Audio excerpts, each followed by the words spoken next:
तो आज की हमारी वीडियो का टॉपिक जो है वो है अष्टांग हृदय। ठीक है, तो अष्टांग हृदय का फर्स्ट चैप्टर है हमारा आयुष काम्यम अध्याय। तो ये जो यहाँ से इस चैप्टर से हम लोग जो है संहिता स्टार्ट करेंगे। और जैसे कि पता है कि जब न्यू एडमिशन होता है और सब लोग आते हैं तब काफ़ी सारे लोगों को जो है डिफ़िकल्टी आती है कि लाइक इस सब्जेक्ट में दिया क्या है, हमको क्या पढ़ना और क्या नहीं पढ़ना है। तो इस वीडियो में हम लोग जो है हमारे फर्स्ट चैप्टर अष्टांग हृदय के उसको कवर करेंगे काफ़ी नॉर्मल लैंग्वेज में, मतलब बोलचाल की भाषा में तुम लोगों को ईज़िली समझाऊंगी मैं, जिससे तुम लोगों को समझ आए कि सब्जेक्ट में दिया क्या है और फियर हम लोग का बिल्कुल चली जाए। ठीक है, चलो हम स्टार्ट करते हैं। हाँ, एक दूसरी बात ये कि आजकल मार्केट में काफ़ी सारी बुक्स अवेलेबल है अष्टांग हृदय की NCRCM सिलेबस के अकॉर्डिंग। पर मैं सजेशन ये दूंगी कि अगर हम लोग पढ़ रहे हैं संहिता तो ये स्टैंडर्ड बुक है हमारी, जो हमारे वाग्भट वाली बुक है, तो इसी बुक से पढ़ें। लेकिन हम लोग ये बुक क्यों स्किप कर देते हैं, क्योंकि इसमें लैंग्वेज की कुछ डिफ़िकल्टी है कि हमको लैंग्वेज समझ नहीं आ रही, कंटेंट बहुत ज़्यादा दिख रहा है, लाइक ईज़ली नहीं लिखा हुआ है। तो उस चीज़ को जो हम दूर करेंगे, हम काफ़ी ज़्यादा सिंपल लैंग्वेज में इसको समझेंगे। ठीक है, स्टार्ट करते हैं।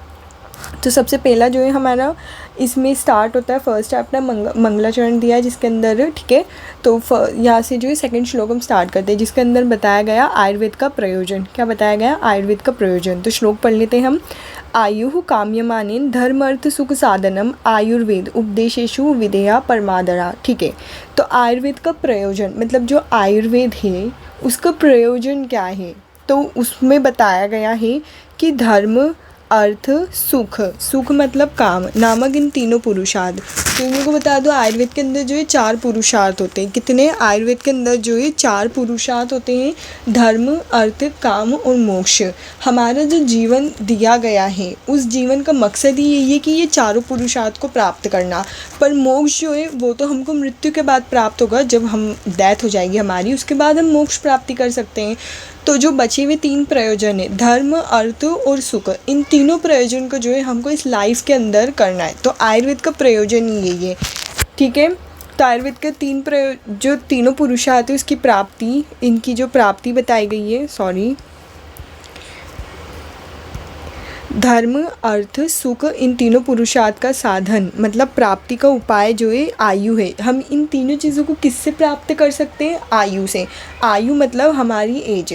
ठीक है, जब एक इंसान है जब वो स्वस्थ रहेगा, मतलब जो उसके पास अच्छा खासा पैसा भी है, उसकी हेल्थ भी अच्छी है, ठीक है, और जो है वो अपने धर्म वगैरह सारी चीज़ों को अच्छे से कर रहा है, तो उसकी एज अच्छी रहेगी जब, क्योंकि उसको कोई टेंशन ही नहीं है ना। और वहीं पे एक दूसरा इंसान देख लो जिसको बहुत सारी बीमारियां हो रखी हैं, जिसके पास पैसा भी नहीं है, तो वो टेंशन में भी काफ़ी ज़्यादा रहेगा, तो वो ज़्यादा टाइम तक जी पाएगा नहीं, क्योंकि उसकी आयु अच्छी नहीं रहेगी। तो यही बताया गया कि जो धर्म अर्थ सुख, ये तीनों जो पुरुषार्थ है ना, इन तीनों को जो है इनको प्राप्त कैसे कर सकते हैं? हम आयु से, मतलब जब हमारी आयु अच्छी होगी तब हम उससे जो इन तीनों पुरुषार्थ को प्राप्त कर सकते हैं। ठीक है, नेक्स्ट बताया गया आयु के अंदर जो है सुख आयु की बात करिए। सुख आयु की कामना करने वाले पुरुष को आयुर्वेद शास्त्रों में निर्दिष्ट उपदेशों में परम विशेष आदर करना चाहिए। मतलब उसको आयु, जो उसकी एज है वो कैसे अच्छी रहेगी, अब उसको उसकी आयु को अच्छा रखना, तभी वो तीनों पुरुषार्थ को प्राप्त कर पाएगा। तो जो आयुर्वेद शास्त्र के अंदर जो भी सारी उपदेश दिए गए हैं, मतलब जो भी ऑर्डर करा है कि देखो ये आयुर्वेद शास्त्र, इसमें बता दिया है कि तुम जो है पार्टिकुलर ये एक्टिविटी करो और इन चीज़ों को मत करो, ये खाना खाओ, ये आहार करो, ये विहार करो। तो इन सब रूल्स एंड रेगुलेशंस को जब हम फॉलो करेंगे तो हमारी आयु जो है वो अच्छी रहेगी। ठीक है, नेक्स्ट हम देख लेते हैं यहाँ पे एक चीज़ और देखो कि जो महर्षि चरक है उन्होंने आयुर्वेद शब्द, जो आयुर्वेद वर्ड है उसकी व्याख्या करते समय बताया गया है, हिता हितम सुखम दुखम आयु तस्य हिता हितम मानम च तच्च यत्रोक्तम आयुर्वेद स उच्यते।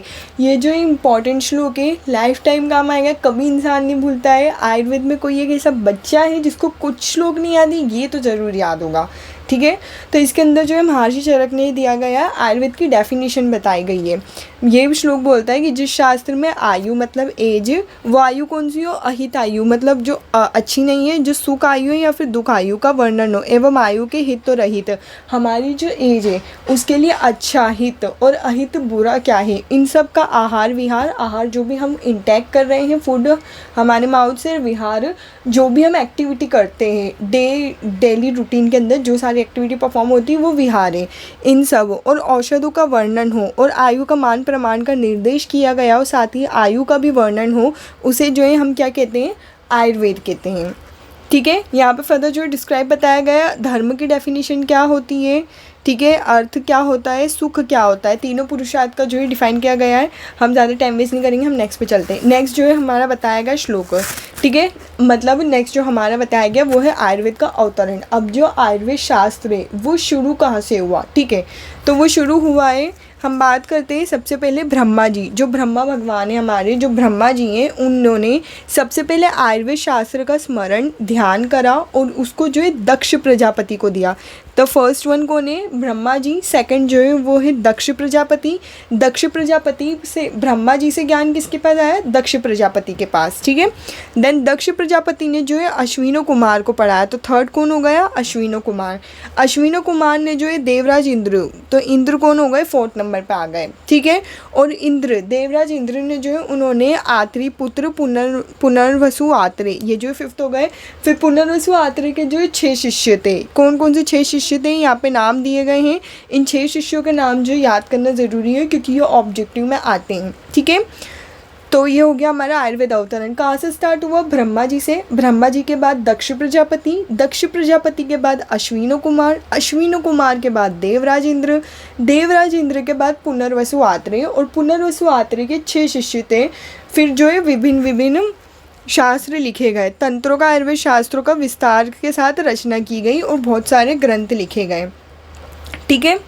नेक्स्ट हम देखते हैं अष्टांग हृदय का स्वरूप। जो अष्टांग हृदय है उसका क्या हुआ, मतलब वो बुक लिखी क्यों गई थी, उसका स्वरूप कैसा है, कैसी है ये हमारी अष्टांग हृदय। तो महर्षि वाग्भट ने लिखी थी। तो ये वाग्भट का कथन है कि इधर उधर बिखरे हुए कुछ प्राचीन जो तंत्र में थे उसमें से उत्तम सार भाग को लेकर यहाँ उच्च संग्रह किया गया है। मतलब वाग्भट ये बोल रहे हैं कि जो हमारे जो शास्त्र थे बहुत सारे बताए गए हैं शास्त्र, तो उनमें जो है इधर उधर बिखरे हुए थे, उनको जो है एक कंपाइल करके, और उसमें से भी जो उत्तम से उत्तम मतलब बहुत ज़्यादा अच्छी जो मतलब क्वालिटी सुपीरियर टाइप के जो भी थे उनका सार भाग को लेकर जो है एक ग्रंथ बनाया गया, जिसको जो है हम क्या बोल रहे हैं, अष्टांग हृदय बोल रहे हैं। जो अष्टांग प्रस्तुत जो संग्रह ग्रंथ का नाम जो है वह अष्टांग हृदय है। इसमें प्राचीन तंत्रों में वर्णित विषय न अत्यंत संक्षेप में ना अत्यंत विस्तार से, इस पे भी क्वेश्चन आता है कि जो अष्टांग हृदय वो कैसा है, तो इसका आंसर में ये रहेगा कि ये जो अत्यंत संक्षेप मतलब बहुत ज़्यादा छोटा भी नहीं है और अत्यंत विस्तार मतलब बहुत ज़्यादा फैला हुआ ग्रंथ नहीं है हमारा जो अष्टांग हृदय है, ठीक है। इसमें बताया गया इसके पहले लिखी गई संहिता या अत्यंत जो है संक्षिप्त थी, मतलब अष्टांग हृदय के पहले जो लिखी गई थी संहिता वो अत्यंत संक्षिप्त शॉर्ट फॉर्म में थी, जैसे कि रविगुप्त विचित सिद्ध सारतंत्र, यहाँ आज तक के प्रकाशित नहीं हो पाया था, लेकिन अत्यंत विस्तृत जैसे अष्टांग संग्रह। मतलब जो हमारा अष्टांग हृदय है वो बहुत ज़्यादा शॉर्ट फॉर्म में भी नहीं, बहुत ज़्यादा लॉन्ग फॉर्म में भी नहीं, लेकिन इसके पहले जो ग्रंथ लिखे गए थे वो या तो बहुत ज़्यादा शॉर्ट फॉर्म में तो बहुत ज़्यादा लॉन्ग फॉर्म में थे। लॉन्ग फॉर्म में क्या था, हमारा अष्टांग संग्रह था। नेक्स्ट हम देखते हैं आयुर्वेद के 8 अंग होते हैं। कौन कौन से 8 अंग होते हैं ये बताया गया है, श्लोक इंपॉर्टेंट है। काय बाल ग्रह ऊर्ध्वांग शल्य दंष्ट्रा जरा वृषान अष्टांगानि तस्याहु चिकित्सा येषु संश्रिताम, ठीक है। तो ये जो है हमारे आयुर्वेद के 8 अंग होते हैं। हम इसको हिंदी में समझते हैं। सबसे पहला हमारा काय चिकित्सा, बाल तंत्र जिसको हम पीडियाट्रिक नॉर्मल, देखो काय चिकित्सा क्या होता है, तुम लोग के मन में डाउट आया होगा। तो काय चिकित्सा जो है हमारा वो सिस्टम होता है, तुम लोग अगर हॉस्पिटल की तुम्हारी ओपीडी में जाके देखना, वहाँ पे ना एक काय चिकित्सा का डिपार्टमेंट होगा।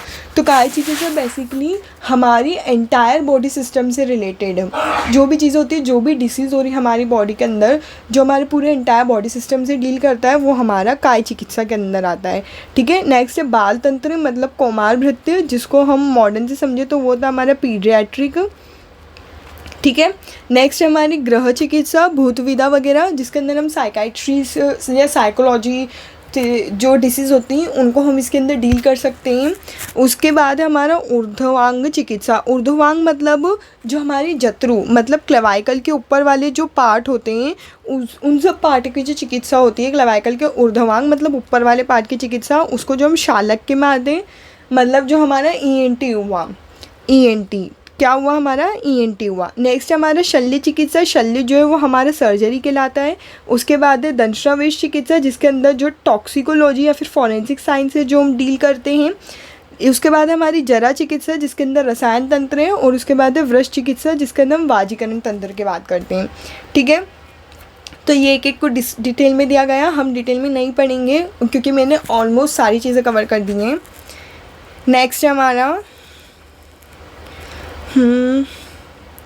नेक्स्ट है दोषों का वर्णन। ठीक है, तो ये श्लोक भी इम्पोर्टेंट है। वायु पित्तम कफश्चेति त्रयोदोष समासिता। ये बोल रहा है कि आयुर्वेद शास्त्र में संक्षेप में जो हमारा एंटायर आयुर्वेद है वो त्रिदोष पे ही बेसिस है। एक बार त्रिदोष समझ लिए तो वो एंटायरली काम आने हैं, मतलब हर जगह जितना भी आयुर्वेद सिस्टम है वो 3 दोषों के बिना तो चलेगा ही नहीं, हर जगह 3 दोष आएंगे। तो यहीं पे बताया गया है कि आयुर्वेद शास्त्र में संक्षेप में शॉर्ट फॉर्म में जो है 3 ही दोष माने जाते हैं। वो 3 दोष कौन से हैं? वो है वात, पित्त और कफ। इन वात आदि दोषों का विशेष परिचय अष्टांग हृदय सूत्र स्थान के 11वें अध्याय के अंदर बताया गया, मतलब 11 चैप्टर जब हम डिटेल में पढ़ेंगे तब और अच्छे से डिटेल में पढ़ेंगे। ठीक है, इसमें बताया गया कि पृथ्वी, जल, तेज, वायु तथा आकाश इन 5 महाभूत के संयोग का नाम जो पुरुष है और चरक शरीर स्थान में भी बताया गया डिटेल में। और यहाँ पे जो है काफ़ी ज़्यादा डिटेल में दिया गया। ऊपरी तौर से समझ लो कि जो हमारे 3 दोष होते हैं जिस पे जो हमारी एंटायर आयुर्वेद की फिजियोलॉजी बेस्ड होती है, वात, पित्त और कफ। ये जो तीनों दोष बताए गए ना, ये तीनों दोष भी जो है महाभूत के कॉम्बिनेशन। अब तक तो तुम लोगों ने महाभूत पढ़ ली होगी ना कि आयुर्वेद के अंदर 5 महाभूत होते हैं हमारे, आकाश, वायु, अग्नि, जल, पृथ्वी। इन महाभूत के कॉम्बिनेशन से जो है ये दोष भी फॉर्म होते हैं हमारे। ठीक है, नेक्स्ट हम देखते हैं विकृत और अविकृत। ये 3 वात आदि दोष जो है विकृत, असम अर्थात बढ़े हुए अथवा क्षीण हुए। विकृत अवस्था बोल रहे हैं मतलब जैसे तो फिजियोलॉजी हम सब पढ़िया हैं, नॉर्मल फिजियोलॉजी, तो इतना पता होगा कि एक जो हमारी नॉर्मल स्टेज रहती है और एक एबनॉर्मल। नॉर्मल स्टेज है जिसके अंदर जो भी क्वांटिटी हमारी बॉडी के अंदर रहती है वो एकदम लेवल पे रहती है। अगर उस लेवल से ज़्यादा होगी तो भी हमको डिसीज़ होती है और उस लेवल से कम होगी, लाइक ब्लड मान लो, ब्लड जो है हमारा कितना रहता है 5.5 मिलियन जो सेल्स रहते हैं ब्लड सेल्स हमारे। अगर हमारा ब्लड काउंट इंक्रीज़ हो गया तो भी हमको डिसीज़ होगी और ब्लड काउंट डिक्रीज़ हो गया तो भी हमको डिसीज़ होगी। सेम वही चीज़ है। विकृत का मतलब जो है एबनॉर्मल। अब कौन एबनॉर्मल है यहाँ पे? हमारे जो 3 दोष की बात करी गई है, अगर वो दोष जो है वो क्षीण कम हो गए या फिर वो बढ़ गए उनके लेवल से तो उस चीज़ को हम विकृत बोलेंगे। शरीर का विनाश कर देते हैं, मतलब जो है उनके नॉर्मल लेवल में नहीं है तब वो बढ़ गए या कम हो गए तो वो क्या करेंगे? शरीर का विनाश करेंगे। और अविकृत मतलब जो वो नॉर्मल स्टेज में रहेंगे, मतलब समभाव में स्थित रहेंगे, तब जो है वो जीवन दान करते हुए स्वास्थ्य संपादन करने में सहायक होंगे। मतलब नॉर्मल रहेंगे तो हमारी बॉडी को जो है हेल्दी रखेंगे वो। ठीक है, नेक्स्ट श्लोक पे हम आ जाते हैं। दोषों का स्थान क्या होता है और प्रकोप काल, मतलब दोष जो है वो बढ़ते कब हैं।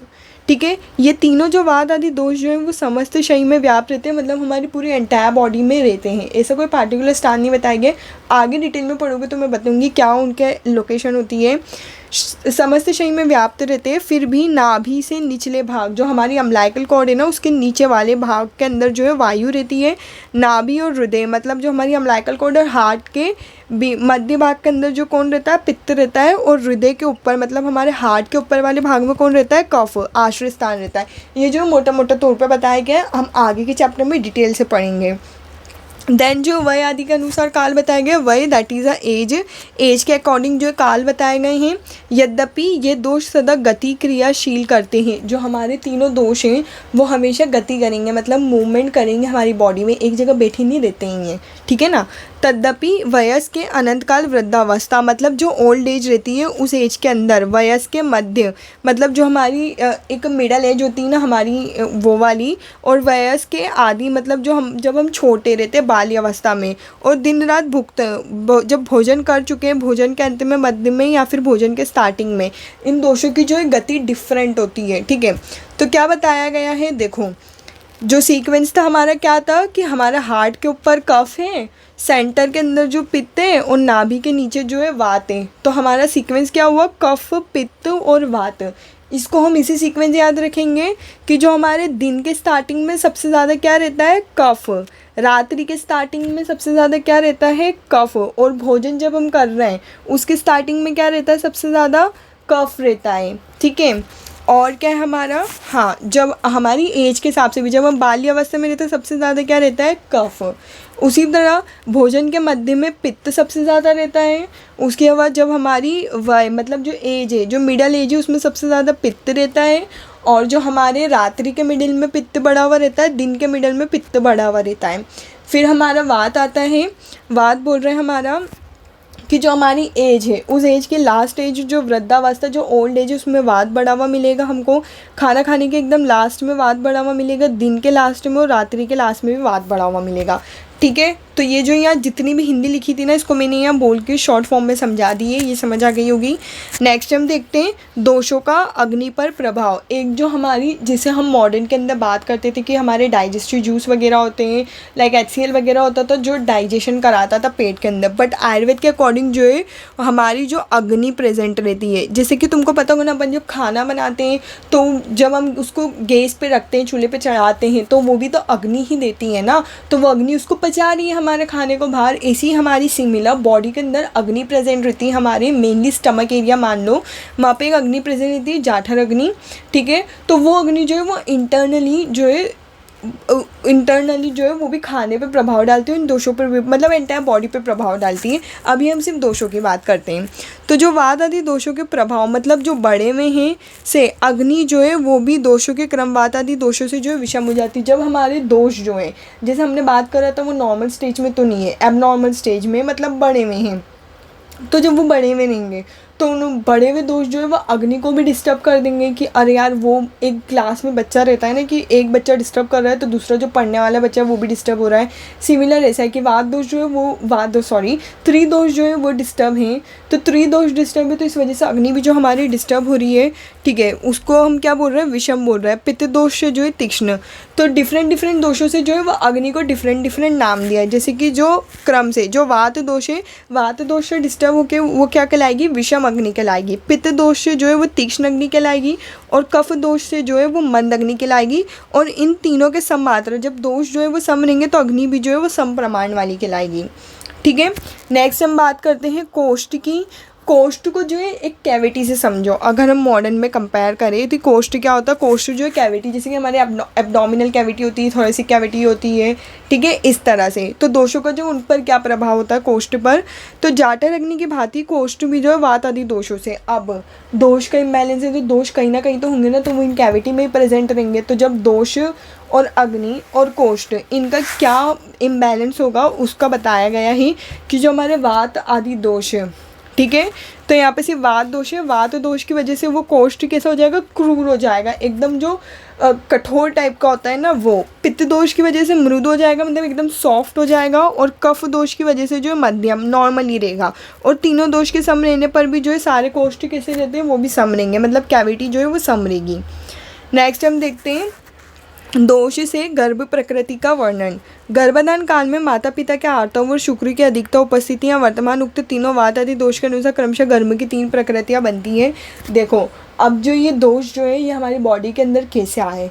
ठीक है, तो जब पता होगा कि हमारा जो है शुक्र और आर्तव, मतलब जो हमारा फीमेल का ओवम और मेल का जो है स्पर्म, इनका कॉम्बिनेशन होता है ना, इसी को जो हम आयुर्वेद के अंदर शुक्र और आर्तव बोल रहे हैं। तो जब हमारा जाइगोट फॉर्मेशन होता है, फर्टिलाइजेशन होता है, तो जो हमारा स्पर्म और ओवम जा रहा है, ओवम मदर से उसको जो दोष मिले और स्पर्म मतलब मेल में जो शुक्र से उसको जो दोष मिले, उन दोषों का कॉम्बिनेशन से फिर जाइगोट बना, फर्दर फर्टिलाइजेशन हुआ। उसके बाद कोई भी दोष जो है वो बॉडी के अंदर नहीं बनते। दोष जो है वो बर्थ के पहले जाते हैं, बाय मदर और फादर के कॉम्बिनेशन से दोष हमारी बॉडी में जाते हैं। ठीक है, नेक्स्ट जो है इसी पर 3 प्रकृतियाँ। प्रकृति यही है कि वो बॉडी टाइप उसका कौन सा है, मतलब कौन सा दोष जो है वो प्रधान है उसकी बॉडी के अंदर। ठीक है, जैसे कि वात आदि दोष की अधिकता से जो है वो हीन प्रकृति, मतलब किसी एक इंसान है जिसकी प्रकृति कौन सी है, वात दोष वाली, मतलब उसकी बॉडी के अंदर वात दोष जो है वो प्रधान है, तो उसकी प्रकृति कौन सी है, वो हीन प्रकृति, मतलब एकदम लो क्वालिटी वाली, ठीक है। देन पित्त दोष की अधिकता से जो वो मध्य प्रकृति कहलाता है। कफ दोष की अधिकता से जो वो उत्तम प्रकृति कहलाता है, बहुत अच्छी प्रकृति। और सबसे श्रेष्ठ, सबसे अच्छी प्रकृति जो है, या सबसे अच्छी प्रकृति मानी गई कफ दोष वाली, ठीक है। जो प्रकृति दो दो दोषों से मिश्रण से बनती है वे निंदे मानी जाती है, और समधातुष प्रकृति सबसे ज़्यादा अच्छी मानी जाती है। हमने क्या देखा कि एक जो है वातज प्रकृति हुई, पित्तज हुई और कफज हुई। इसमें कफज वाली जो है सबसे ज़्यादा अच्छी होती है।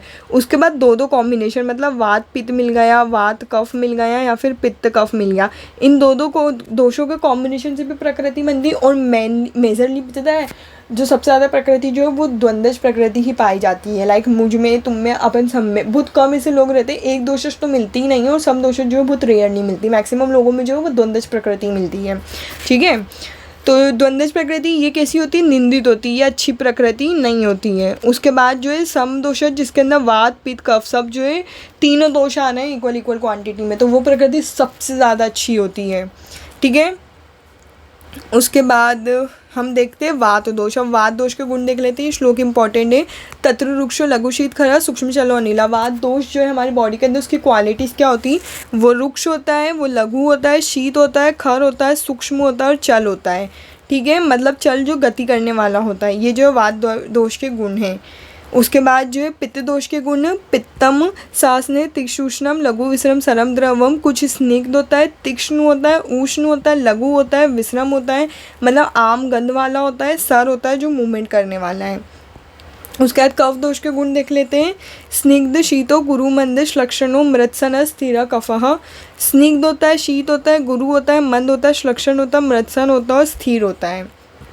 अब हम बात कर लेते हैं संसर्ग और सन्निपात की परिभाषा की। आयुर्वेद परिभाषा के अनुसार जब हमारे दो दोष हैं, दो दोषों के एक साथ क्षय या वृद्धि का नाम जो है संसर्ग है। मतलब जैसे कि वात पित्त हो गया, पित्त कफ हो गया, या फिर जो है वात कफ हो गया। जब ये दो दोषों के कॉम्बिनेशन से जो है दोष बढ़ते हैं या फिर कम होते हैं, तो इसको क्या नाम दे दिया, संसर्ग नाम दे दिया। और जब तीनों दोष जो है वो एक साथ बढ़ रहे हैं या कम हो रहे हैं, उसको क्या नाम दे दिया, सन्निपात नाम दे दिया, ठीक है। अब धातुओं का वर्णन देख लेते हैं, ये श्लोक भी इंपॉर्टेंट है। रस आश्रक मांस मेदो अस्थिमज्ज शुक्राणी धातुवा सप्तदूषिया।